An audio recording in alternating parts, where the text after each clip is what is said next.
All right, I want to welcome on my next guest. We got Marc Farzetta, 97.5, the Fanatic Philadelphia, as well as NBC Sports Philadelphia. Marc, how's everything? Everything's great, man. All things considered, can't complain. Is the city? Are they fine without sports, or can you tell there's a longing for a return? Well, here's one thing we're never lacking in Philadelphia. It's storylines. So regardless of there being a box score to check every day, there's always a story to be told and a story to be heard. So we're not hurting in that regard, but the Flyers were playing some great hockey at the time they shut things down. The Sixers had lost Ben Simmons about 9 games before the shutdown. And, the Phillies just hired a new manager, so we were kind of excited for that season, and everything's just on pause, just like it is everywhere else. And speaking of the Phillies have been in the news in the past couple of days because Bryce Harper kind of agreed with Blake Snell's comments about the season and restrictions and their kind of hesitation. What was your thought when you kind of heard that? That's not good PR. For a guy that has been a PR champion of champions since he's come to Philadelphia, Bryce Harper, that was a misstep, to say the absolute least. You don't want to side with a guy who just said the dumbest thing of the week, which is making it about money at a time like this. And I'm not the guy that says you make tens of millions of dollars or you make a certain amount of money, therefore you're no longer a human being. Yeah. Do what I tell you to do. That's not the way you can look at professional athletes. However, when something around 30 million people have filed for unemployment over the last 2 months, you don't want to be complaining about how you're still going to make at least a couple million to play baseball. So that's not really the argument you want to have. Also, if you're Bryce Harper and you just signed one of the richest contracts in all of sports history, at the time the richest, you don't want to be siding with that guy, especially when you've been so fan-friendly to begin with. Yes. That's not the side of history you want to be on. No. If you want to argue that it's not safe, argue that it's not safe, because everybody can identify with that. Yep. Even if you're lying to us, go ahead and lie to us. That's better PR than saying, oh, my God, I'm only going to make a couple million for pitching in baseball. Oh, drat. That's not the argument. No, yeah, it's like they're basically saying, like, oh, we're the ones putting the risk out there. Like, you're making X times as much as every frontline worker to throw a ball 95 miles an hour. Like, I understand that you have a set contract, but a lot of people had set salaries that are gone now. So it's a time where if you don't want to play, don't play. Don't make it about money. Say, if you really want to say, okay, it's health. If I don't feel if like I know, for example, Sean Doolittle in the Nats, his wife has some sort of underlying illness that he doesn't want to potentially bring anything into the household that could affect her. That's perfectly understandable. If that's the case, don't play. Don't make it about money. Don't make it about money. A lot of people right here, people are still waiting for unemployment. You said there's 30 million people on unemployment right now. If there's one gap year in your monster $1 million contract, I'm sorry, but like there's more important things going on right now. And if you really feel that it's out of your realm to play and you're too much at risk, then don't. But that's a whole other ball game. It's wild. It's unbelievable. And then do you think baseball is nearing a return? Do you think it's still up in the air? No, I think it's very much up in the air because here's the thing that's never happened really in baseball, at least not since Commissioner Seelig kind of sewed things up all those years ago. It's never happened where the owners and the commissioner said one thing and then the players said, hey, great idea. That's never happened. So I don't think it's going to happen now, especially since the owners and the players agreed to a deal back in March saying, hey, you know what? Things are a little touch and go right now. Let's have a contingency plan. They had a contingency plan, and then out of nowhere, the owner said, we're losing more money than we thought. Whoops, let's renegotiate. There was something already agreed upon, and I know that everybody hates the argument between the billionaires and the millionaires, but that's exactly what's going to happen. I'm hoping as a baseball fan before anything else that we have some baseball. But if there is one sport that might need to shut down and rethink things for a year, baseball, albeit because of a pandemic, maybe it is baseball. Maybe baseball does need to go back to the drawing board just a little bit and figure out maybe a better way to reach today's sports fan. But bottom line is I don't want baseball to go away. I want to have it in a couple of months. If it's safe for everybody to play, if they got to institute rules that say you can't spit, institute rules that even say you don't have a mascot, even though that one doesn't make any sense.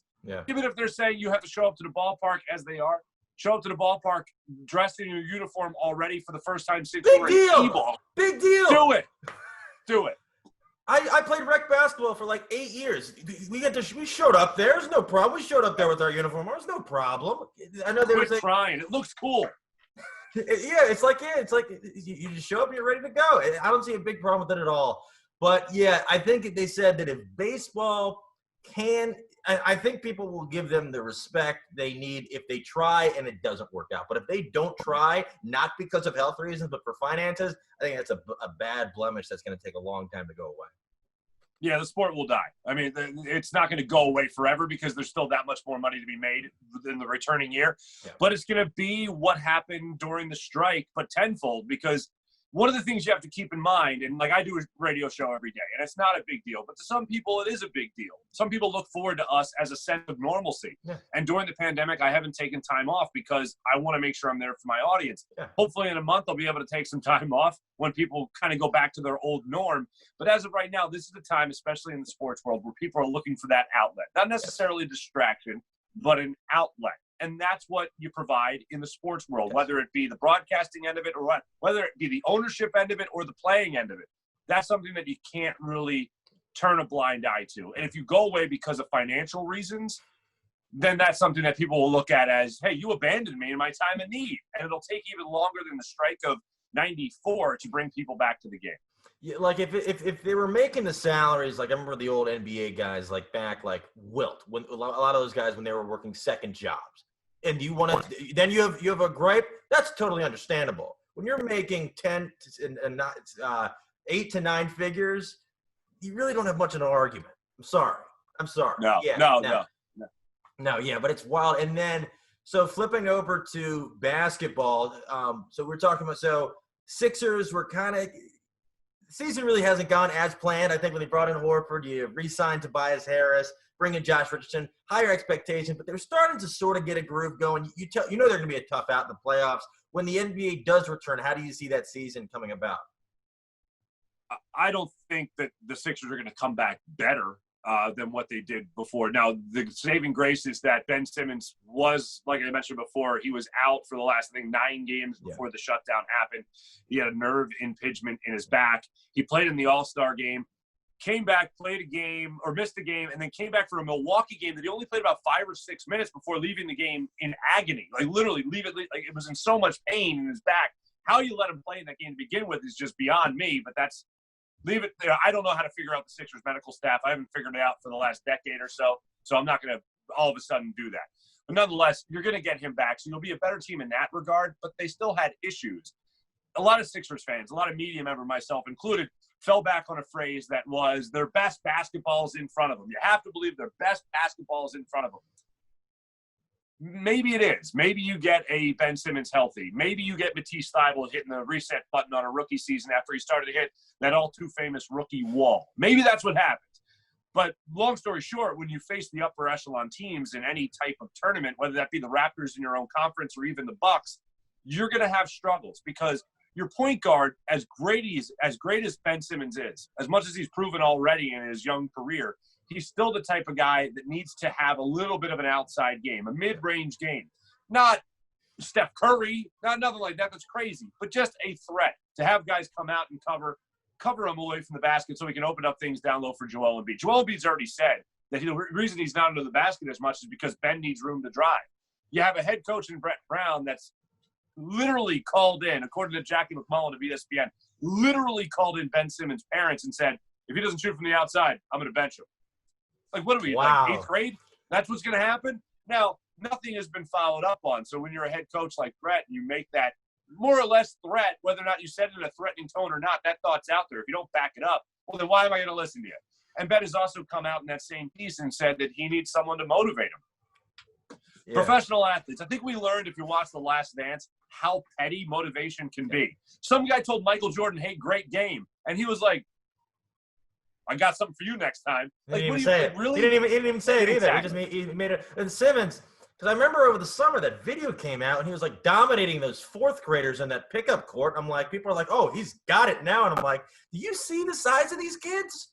And I'm like, yeah, his 3 is up. I'm like, it reminds me of the teams that the Ball brothers were playing and wherever they were in Lithuania that LeVar would pay to have them as competition to make them look better so that the middle child could have 80 points. I'm like, yeah, you're probably getting some great shots up. Not the best competition. But I remember early on in the season, he hit the big when he hit the 3 and Twitter lost it. I'm like, oh, maybe he's turned a corner, but really haven't seen it since. Yeah, Kendall Jenner even came back to him for a hot minute. You know what I mean? Yeah, it's and then Embiid, since he's had some of the issues over his career with kind of staying in shape and a lot of that stuff, are you concerned over this elongated break that maybe when he comes back, he's not going to be in tip-top shape? Yeah, I'm concerned because it's been a concern, especially going into this year. It was a concern. I mean, we thought he was posting pictures. I think he was in China with his girlfriend going to the Great Wall. And shortly thereafter, he was posting topless pictures of himself saying, what modeling agency should I sign with? The guy's hilarious, but you want to see it happen on the court. Two of the things that people went into last offseason with in Philadelphia, looking at the Sixers, hoping that the Sixers would have going into the following year, this year, was that Joel Embiid would be taking his talent more seriously and he'd be in shape. That didn't happen. You also looked at Ben Simmons as a guy that would be developing that shot based on the fourth graders you mentioned that he was dominating. They're good. They're good, though. They're good ones. They're good, though. They were all stars, all right? They were all county in the paper. I read the paper. It said they were all county. But that didn't happen either. So it's like, when will these guys take that step forward? Ben Simmons essentially came into the league as a guy at an all-star level. Yep. Joel Embiid came into the league as a guy that was more or less an all-star when healthy. So those two guys come in as all-stars. Yep. Where's the push to be an MVP? Where's the push to be a champion? Yep. Are you just going to accept I'm an all-star, so I'm fine? Ben Simmons said that earlier in the year. So he was asked about shooting from the outside. Well, I'm an all-star, so cool. How about pushing for a little bit more? Yeah, it's wild. I went to a game a couple years ago. I remember when the Sixers came to D.C. to play the Wizards, and I got there like 20 minutes before tip, and there really wasn't anybody in the arena, and the players were just starting to come out onto the floor, and they were stretching out. And I'm looking around, I'm like, where's Embiid? And all of a sudden, I look in the left corner, and I see him stretching out on a table, and there's somebody like kind of like stretching out his calves, and I'm looking at like, what does he have in his hands? And he's eating a hamburger. Yes. 20 minutes before the game. Yeah. I'm like, this should be interesting. So yeah, I used to eat chicken wings when I was a kid before games for whatever reason. It worked, but it wasn't like at the game before I started playing. It was like at home earlier that day. So that's the thing, man. So what do you think this team's ceiling is this year? This year, I think they'll win a round in this tournament and then probably get bounced out. I mean, playing away from the Wells Fargo Center this year, they won 10 games. 10 games. They were terrible. And Ben has come out and even said that he's motivated by the Wells Fargo Center crowd. He doesn't want to lose in front of them because he's going to get booed. He said that flat out. I don't think this team, for whatever reason, when they're away from home, they're extremely distracted. They're not well disciplined. They don't play anything close to as well. They lost twice at home. Twice. That's ridiculous. So away from the Wells Fargo Center, it's a totally different team. Because I remember, I think it was the season before last, I remember when the Redskins kept losing all these games and they went to play Tampa and Norman steps out. He goes, how come the fans don't come cheer us on at road games? I'm like, you're lucky we're coming to home games. I'm like, what are you doing? What are you talking about? And then flipping over to football, so about a month removed from the draft, were you happy or surprised with the Eagles' haul? I wasn't happy. Justin Jefferson on the board when he took Jalen Reagor. And look, here's the thing, and this sucks about talking about the draft. I can think that Justin Jefferson is going to be a better wide receiver than Jalen Reagor, but I don't think Jalen Reagor is going to be some bust. Yeah. I mean, his pro day speed, if you go by that, which is what you always have to say whenever you talk about players' pro day, if that's any semblance of accurate, a 4.22, holy Lord, they're going to make out when it comes to having a burner going down the field for Carson Wentz. But what really concerns me more so is that second-round pick, which I have already dubbed the single worst draft philosophy pick in the history of the Philadelphia Eagles. Wow. Like, they've had bigger busts. And I don't know if Jalen Hurts is going to be a bust. I think Jalen Hurts can play football. He's pretty good in college. We all know that. But when you think about it, they've had bigger busts. Danny Watkins was a firefighter who barely played football didn't play football, went to Purdue. They drafted him in the first round. He was 26 years old, a hockey player, firefighter guy from Canada. That was that was a complete bust. Marcus Smith was another guy that was a complete bust. But you could at least argue that those were guys that you wanted to play. Yeah. Jalen Hurts is a second-round pick that if all goes right with a franchise MVP caliber quarterback in Carson Wentz, if all goes right, Jalen Hurts never plays. Never plays. So explain to me how that's the draft philosophy you went with, Howie Roseman, Doug Peterson, Andy Weidel. Explain to me how that was the right way to go when it came to that pick at 53, especially when, again, you still need wide receiver help. Yep. Denzel Mims was on the board. You had running backs available, safeties available, all the things the Eagles needed. Even offensive line, even depth at that point would have been a better pick than Jalen Hurts. Because Jalen Hurts, as much as I like him, he's still not some surefire NFL quarterback. No. He's not like a highly touted guy. He was just the best available at the time. They want to save money because they know Carson Wentz hasn't had a history exactly of staying healthy. So they save a lot of money, at least for the next 3-4 years, with a backup quarterback. Good for you. I still rather take the guy that I at least hope plays football for me. Go figure. And then also on the offense, so you got J.J. Arcega-Whiteside with a little. I believe it's pronounced J.J. Arcega-Whiteside. And by then, so you got to hold it. By then, he's already dropped the catch by then. But so you got Ertz coming back. You got what's the other kid they got from other tight end who kind of came into. Dallas Goedert. Goddard. I thought he was fantastic last year. Alshon, that there's I've been hearing some things they think he might even make the roster. Jackson, you don't know how healthy he is. Whiteside, are you confident at all in this receiver group? Or? Oh, no. Nope, no? Not even a little bit. No, I mean, it's funny when you're calling for confidence as an Eagles supporter. Yeah. I mean, I grew up here in Philadelphia, so I'm an Eagles supporter at least. It's funny when you're calling on confidence for those guys, you're like, well, he was hurt a lot last year, so there's no way he'll be hurt a lot again this year, right? Like, we'll get at least, 10 games for Deshaun? I'm not a doctor, but I don't think that's how it works. Look, you're hoping that, he should have had the surgery early last year, Deshaun Jackson. Alshon Jeffrey had a torn rotator cuff when the Eagles won the Super Bowl with him. He fought through that, so good for him. Good on him for that. Last year, Liz Frank injury, when he was playing, he was still one of your best receivers, if not your best, most consistent receivers on this team. But what really derailed the Eagles' season last year was when Alshon went down, when Dallas Goedert went down, and Deshaun Jackson went down, all in the same game in Week 2 in Atlanta. So when the wheels came off there, it was hard to even rebound as an offense after that. They did. They 9-7. They made the playoffs. Fine. Yeah, but Greg Ward. Greg Ward. If you're getting Greg Ward, Greg Ward's great. I mean, the practice squad player. Everybody loves those stories. But in all honesty, he worked his tail off because he's a guy that had something to prove. He burned the Redskins in Week 17. Exactly. So all your people know. You know the deal. I think it was Norman. I think he cooked Norman like one of the last plays of the game to seal it for you. Oof, wow, that was how quickly they fall. But it was a great example when you think about changing over the guard in the locker room a little bit from those wide receivers going to somebody who was a little bit more hungry, looking for something to prove, like Greg Ward was, and he was on pace for at least 75 catches. So imagine if he actually would have started the season over a J.J. Arcega-Whiteside, or even over our Nelson Aguilar. Nelson Aguilar is a guy. Here's all you need to know. Nelson Aguilar made $9.5 million to play wide receiver for the Eagles this past season for Carson Wentz, right? He made about $1.5 million in his deal that he just signed with the Raiders. So, yeah, that's called depreciation for any of the accountants out there. Unbelievable. Are you expecting a big year from Myles Sanders? I hear there's a lot of buzz around him. Yeah, he's amazing. I mean, I don't say this lightly, and I know that we live in a hot take society, and as I like to say, it's not a hot take if you believe it. Yeah. And my hot take is that I would rather not, because I believe what I'm saying here. Myles Sanders has the same skill set as a guy like Christian McCaffrey. He won't put up those numbers because there's other weapons, at least they hope they develop in Philadelphia. Plus, they don't run the ball as much as they do in Carolina. But his skill set wise, versatility, what he can bring, even not being afraid to throw a shoulder in the backfield trying to pass protect, he can do all that. And I love the idea that he's talking about MVP award, right? Some people might say it's not about me, it's about the team. Yeah, it's great. If he wins the MVP, chances are the Eagles are doing pretty well. Yeah. So I think he can bring all that stuff to the table that a Christian McCaffrey can do. And if he does take that major step forward in his sophomore season, as we like to say, then the Eagles are going to be a huge contender, regardless of what happens at the previously mentioned wide receiver position. Yeah. I love Myles Sanders' game. I love his attitude.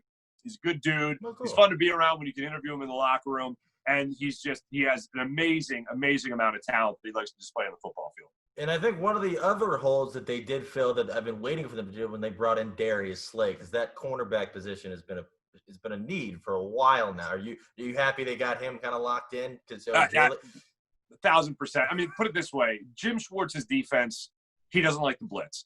He likes to make sure that his front four are getting the push. Javon Hargrave adding him as well, with Fletcher Cox, with Malik Jackson, with Brandon Graham, with Derek Barnett, who they're still waiting for some kind of breakout season. And they also like this other guy, Josh Sweat. That's a pretty good defensive line. Before, you had Jalen Mills and you had Ronald Darby as your starter. Look, you won a Super Bowl. So we have Darby now, so big year for Darby. Oh, that's big year that's right. Ronald Darby, I ate a cheesesteak with in South Philly. We shot a thing for Nissan here in Philly. I like Ronald Darby a lot. Cool. But good dude. But what I'm saying is, you got to stay healthy. You had to upgrade. Absolutely. You had to upgrade the position. Yeah. You haven't had a corner like this since really going back to the days of Lito Shepherd and Sheldon Brown. Maybe even before that with Bobby Taylor and Troy Vincent. What about Nnamdi Asomugha? He was great signing. Great signing. Yo, God. Yeah, he was good with the Raiders. Asante Samuel. How can you forget Asante Samuel? He was pretty good. Asante Samuel was good for a guy that would jump routes, but like shut down cover corner. Not exactly Asante Samuel. Don't get me wrong. I loved Asante. And he had one of my favorite exit lines ever. I guess the Eagles are tired of my big play-making ability, which I thought was hysterical. But, yeah, Darius Slay is probably the best corner since those guys. Interesting. Yeah, but they did lose – what's his name? The safety. Malcolm Jenkins. Yeah, he went back to New Orleans. Were you surprised that they cut bait with him even though he's a long-time leader in the locker room? Yeah, the bigger surprise for me came with kind of how quick it went down. We had heard throughout the entire process – when he finally showed up at mandatory OTAs, there was a rumor out there that there was a wink and a nod and a handshake that a deal would get done for an extension, and he deserved one. He deserved to be a higher paid safety, being a leader in the locker room, be a guy that galvanized the locker room, and a guy that also won a Super Bowl and played every snap. I think over the time he was an Eagle, he played something crazy like 99.7% of the snaps that he had. That's all like on I think it was either Football Reference or Spot Track. It was incredible. Because I was thinking maybe the Redskins would look at him, but then he just went right to New Orleans. Yeah, and look, he went back home basically. Yeah. The Eagles are going to miss that leadership. It's going to be interesting to see who steps up in that role. Because when you think about the Eagles, the story of their last 3 seasons, including their Super Bowl year, has been major adversity and overcoming that adversity to make the playoffs or win a Super Bowl in that case. And Malcolm Jenkins, it started and ended there with him. So whether it's Fletcher Cox, at least on the defensive side of things, whether it's Brandon Graham, or whether it's Carson Wentz overall finally becoming the end-all, be-all leader of this locker room, which is a theory that's out there as to why they moved on from Malcolm, then maybe it is Carson that steps up and says, all right, guys, no more BS. But the only reason that would work is if A, Carson plays well, which I know he can, and B, he stays healthy, which I'm not so sure he can. In a perfect world, how do you see their season going? Oh, well, perfect world. The 16-0 Super Bowl championship, and then the Redskins probably go 0-16 and probably just fold as a franchise altogether. Trevor Lawrence, though. He'll come here, and then we'll figure that out, and then they'll trade him for 3 third-round picks. But no. In all honesty, what is their ceiling this season? I think the Eagles' ceiling, without question, is winning the NFC East, and I think their ceiling is making it to an NFC Championship game. Interesting. If you're asking me to get as close to perfect as possible, then it's more along the lines of those wide receivers staying healthy in the realistic optimism, staying healthy for at least 12 games this year. I don't think – look, Deshaun Jackson's not playing 16 games. Alshon Jeffrey's not playing 16 games. If I can get 12, 13 games from those guys with the intermediate game or 2-week off here, whatever it is, then fine. I'm happy with that. That's a reality, and then I also think that's an optimistic reality. But in a perfect world, the NFC East there. Here's the advantage the Eagles have. Yep. The distinct Eagles advantage is in all this going on, they're the only team in the NFC East who hasn't changed coaches. Yep. So that's their huge advantage. They brought in some new voices. They've changed some philosophies. For instance, no offensive coordinator. It's just Doug Peterson calling the plays. They brought back Marty Morningweg to have a say in the offense. Wow. They brought in Rick Scangrello from Denver, who was not a good play caller, but supposedly was a good play designer. They need some more creativity. They need to go back to kind of what made them win that Super Bowl 3 years ago, and that's a creative offense. Well, if all the receivers go down, I don't know if Kevin Curtis is doing anything, so maybe he's free. I guarantee you Kevin Curtis is not busy. Yeah, get him, Macklin, Jason Avant. Jason Avant would, like, people would go nuts. The jerseys would be flying off the shelves. You bring Jason. Love Avant, Jason Avant. Yeah. Jason Avant's here. And then before we let you go, what were your thoughts on The Last Dance? I know we just finished it all up. Were you satisfied, or do you think it was a lot of creative control, or what was your take? The one thing I really did not like was as far as creative control, puff piece, whatever, because I love 99.9% of it. Yeah. But the one thing I know that argument was out there for puff piece for Michael Jordan, final say. I did not like how they treated Hall of Famer Gary Payton. Gary Payton's like pouring his heart and soul into like defending Michael Jordan, and they give the film to Michael Jordan. He's like laughing at Gary Payton. Like, I understand Michael Jordan's not the nicest guy in the world, and he knows, he even admitted that that's what he sacrificed to be as great as he was. That they did him dirty. I don't like Pippen complaining because I thought they portrayed Pippen accurately. Yeah. So that story's out there. Horace Grant's flat out pissed off, which I find entertaining, whatever. Yeah. But I think a lot of us knew those stories. Yeah. But regardless of, like, I was a kid experiencing Jordan. You know, I was like 16 in 1998. So I grew up with the admiration. I knew what a competitor he is. I knew some of the stories, but I never saw the people that made the stories happen tell the story. Yeah. That's why I was so fascinated. The pizza delivery story was great. Actually, about that. So did you see the guy that went on Colin Cowherd who said, "Oh, I delivered the pizza"? It was apparently. So a friend of mine is from Park City. He claims that's where they were staying. He says there's zero chance the Bulls were staying in Park City because Park City is 45 minutes away from Salt Lake. He said there's zero chance. So okay. I'm not going to do any more research into that. I'm going to take him at his word, but it does make some sense also. Some of it was very interesting, but that's the kind of thing, like, who's coming out 22 years later and be like, oh yeah, I made that pie. But when 5 guys deliver the pizza, what? I'm not eating that pizza. 5 guys delivering it. Pizza Hut is suspect on its own. If more than one person shows up, I'm good. No, but that, and then I honestly, towards the beginning, I'm like, this is amazing. And then as it started to transpire, I started seeing it more as an autobiography than a documentary. Because you started saying, like, okay, they're taking out a ton of stuff. You know that Jordan's the biggest competitor. He's going to make sure he looks better than anyone else in this thing. And I think that maybe set off Rodman. Maybe that set off Horace Grant with I think his allegation that he kind of was like the main guy leading into that book.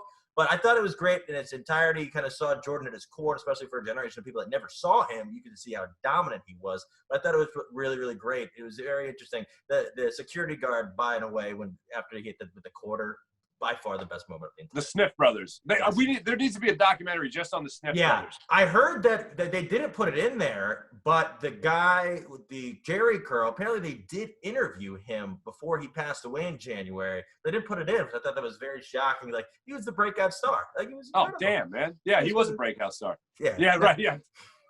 I'll tell you this, what I didn't know going into it, and for whatever reason, I guess because I could relate to these guys more, John Paxson and Steve Kerr. I didn't realize that John Paxson – I knew that Steve Kerr took over for John Paxson. Yeah. I didn't realize it was like a passing of the baton. Like, I didn't realize, like, Paxson took him under his wing. To be honest with you, I didn't even remember that they actually overlapped with the Bulls. And then the other thing was just how petty, as I mentioned earlier, Michael Jordan's strive for motivation was. Like, hey, good game. Yeah, you can go to hell. You know, that kind of thing. That was something that was pretty amazing. George Karl not saying hello to him, and that's what he used as motivation. Yeah. All these different things. It was wild to me that's where he found that source. So for any athlete, whether it's Joel Embiid in Philadelphia, if he's got to shush the crowd to get motivated, shush away. Do it. Ben Simmons needs to take a note out of Michael Jordan's book when it comes to finding that motivation. Yeah, I thought it was very interesting. I'd heard the story about Steve Kerr's father before, even though how graphic and awful it was. But I never really tied together that he and Jordan would bond both losing their father. Yeah, and they never talked about it. That's amazing. Yeah, it was wild. And in Phil, I think it had enough Rodman. Could have used a little more Rodman, but not as much Rodman. But it had just enough. Like the Vegas, I liked how you had it was all Rodman for 30 minutes in the first, it was the third episode, and then you didn't hear from him until episode 10. So I don't know. Okay, maybe as much Rodman, more Carmen Electra. Yes. Is that weird? Yes. No, that's fine. That's perfectly fine. Yeah, I wanted more apparently Karl Malone declined to participate. Not surprised. But, yeah, I thought it was just fantastic. Bill Wennington's beard was something that kind of, I thought about when the show, days on the shows wasn't airing. I'm like, what is going on here? It was like a topography map. It was like the little pyramid on the dollar bill. But it was wild. But I thought all in all it was great. Especially I think it's just what we needed when there's nothing else going on. So, absolutely. Yeah, you can only watch Tiger King so many times. Yeah, I watched it. Yeah, it was interesting. And now I think they got Nicolas Cage doing it. I'm like, no, I'm not watching that. But yeah, it's interesting. And then one of the things. So when everything goes back to normal, everything is safe to do, whether there's a vaccine or not. What's the first thing you're looking forward to doing? Personal note: see the family. and then taking a vacation, man. Like just getting out of what I've been seeing for the last 2 months. Yeah. My radio show just went back to the studio, so it's been good to at least have that old normal, a little taste of that old normal. But I come home and I like shower right away. You know what I mean? Like, not kidding. But yeah, when it's all over, at least dies down, or that curve's even more flat, I plan on just getting out of Dodge for a little bit, take some time off. Definitely. And then for people that don't already follow you, how can they find you on social media? Real simple. I'm the only Marc Farzetta on the planet. MarcFarzetta. So at Marc Farzetta, and there you go. Twitter. Have you looked that up to make sure that there's no? Well, I mean, to be more specific, like my family, when they came to this country like 100 years ago, they changed their name when they came over. Not voluntarily. It happened through the guy signing the papers. Yeah. And then I spelled my name with a C. And like, there's a Mario Farzetta in Italy who's a DJ, and like that's like the closest I've seen. So yes, I have Googled myself. That's wild. Well, this has been a lot of fun, man. Thank you so much for chatting for a few minutes. I'm glad everybody's doing well, and this has been awesome.